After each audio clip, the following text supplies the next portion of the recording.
Энэ хичээлээр бид нэр сэдвэр болох нэмгэн нөмрийг ашиглан барилгыг хэрхэн барьж болох вэ?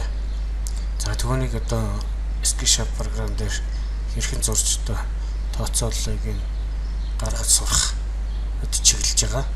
За энэ сэдвэрээр барих барилгыг зурхдаа нэмэлт төлсийг бол суулгаж зурдаг байгаа. За энэ нэмэлт төлсийг бид нэр сургалтанд суралцж байгаа хүн бүртээ 100% ажиллагаатай одоо төлсийг бол бэлэг болгон өгч байгаа.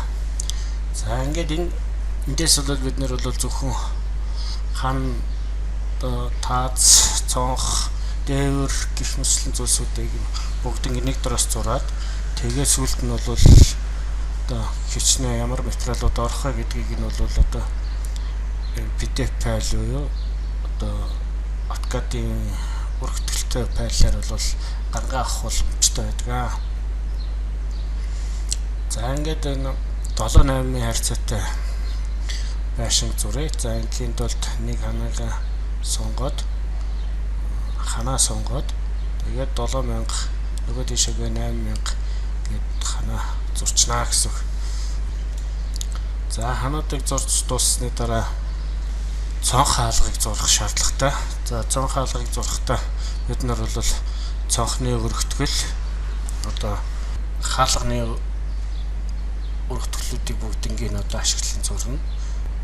За цонхон дээр дараад window гээд цонхоо идэвхжүүлээд тоонтгуудыг нөхөх ёстой. За энэ 2030 гэдэг маань цонхны ханы доод рэмгээс цонхны дээд рэмэг хүрэх зайг зааж яадаг. За энийг бол бид нэр 2.10 болгочихъя. За ингээд цонхныхоо өргөний хэмжээ, уртын хэмжээг бол энэ дээрээ бас тааруулаад өгчнө гэсэн.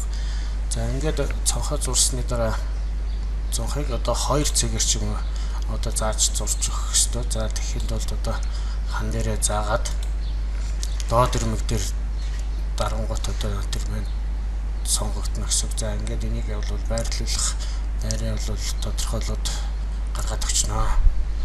За цонхыг бол хоёр талд нь гаргаж өгье. За гэхийн тулд бид нэр бол харж агаад гарах боломжтой. За хаалгыг бол бид нэр бас хаалгаа сонгоод хэмжээг нь одоо бас өгөх шаардлагатай тохируулж өгнө. За ингээд энэ хаалганы хэмжээг өгөхдөө бид нэр за жоохон буруу гэсэн учраас эргүүлээд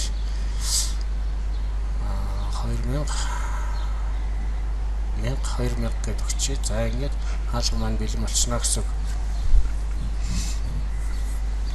За ингээд хаалга болцсон бол одоо дундлынхаа хануудыг одоо бид нэр бас яах нь хуваарлж өгөх ёстой. За ингээд энэ дундлын хануудыг бол за план зургийнхаа дагуу зураад гаргаад ирнэ. За ингээд энэ дотор талтай бол хан байх юм уу одоо хаалга цонх байх юм уу гэдгийг гаргаж өгнө. За ингээд дээдлэлт нь бол хучлтыг хийх ёстой.